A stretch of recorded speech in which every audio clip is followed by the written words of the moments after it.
Tara guys, luto tayo ng ginisang upo. Ito yung ulam na hindi ko kayang ipagpalit sa iba. Kahit bigyan mo pa ako ng karne, hindi ko ipagpapalit ito. Hi guys, another day, another vlog na naman tayo. Ngayong araw nga ang naisip kong lulutuin ay ginisang upo. Balit dumaan nga lang din pala ako sa Bakala kanina para mamili ng mga gulay. Hindi kasi ako bumili doon sa supermarket namin kasi namamahalan ako sa presyo. Kaya doon talaga ako bumibili sa Bakala kung saan tayo makakatipid. Bali ang binili ko nga lang din pala doon, isang pirasong upo at saka 2 pirasong kamatis. Medyo matagal na akong hindi nakakain ng gulay, kaya magugulay muna tayo ngayong araw. Kayo ba guys, nakain din ba kayo nitong ginisang upo na may sardinas? Kung hindi nga, baka rich kid ka. Joke lang.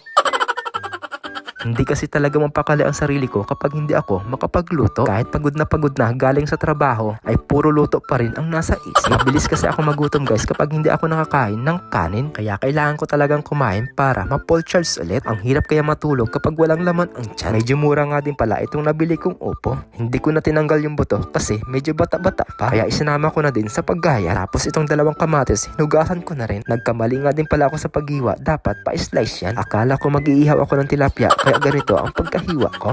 Andyan na yan kaya hindi na natin pwedeng baguhin. Nag-ready nga lang din pala ako dito ng bawang, sibuyas at saka netong luya. Mabilis ang translation na nga din pala guys at eto, tapos na. O diba ganun lang kabilis? Sana all. At yung gagamitin ko mga sardinas dito ay yung walang liko, Lego sardines. Pagkatapos hinugasan ko na nga din pala itong ginayat kong upo. Bali 2 hugas para malinis talaga. Pagkatapos magigisa na nga din pala tayo dito ng mga pang-aroma. Naglagay na nga din pala ako dito ng kunting mantika at paubos na nga rin pala itong mantika natin. Ngayon uunahin ko na nga din palang gisahin dito yung luya. Tapos isinunod ko na lahat yung bawang at sibuyas. Pagkatapos gisa-gisahin ko lang ito hanggang sa lumabas yung aroma niya. Sunod naman gigisahin ko na dito yung sardinas. Inuna ko na yan para medyo mawala yung kunting lansa niya. Nung medyo maluto-luto na yung sardinas, inilagay ko na din dito yung kamatis. Grabe guys, simple lang itong ulam na niluto natin pero sobrang sarap na sarap ako dito.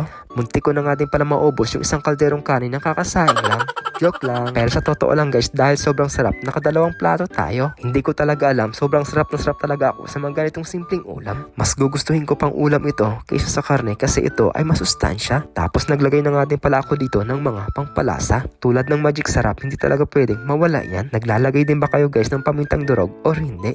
Kasi ako nga naglagay ako dito ng konti. Pero kung ayaw nyo nga, okay lang yun naman. Hindi ko kayo pipilitin. At syempre para medyo may anghang at may sipa, naglagay nga din pala ako dito ng chili garlic. Masarap din talaga yan guys kapag medyo may anghang kasi sardinas ang halo. Pinakuluan ko nga lang din pala ito ng 2 beses. Kaya eto, titikman na natin. Sa sobrang sarap nga netong niluto natin guys, ay parang papatalon na lang talaga ako sa sobrang sarap.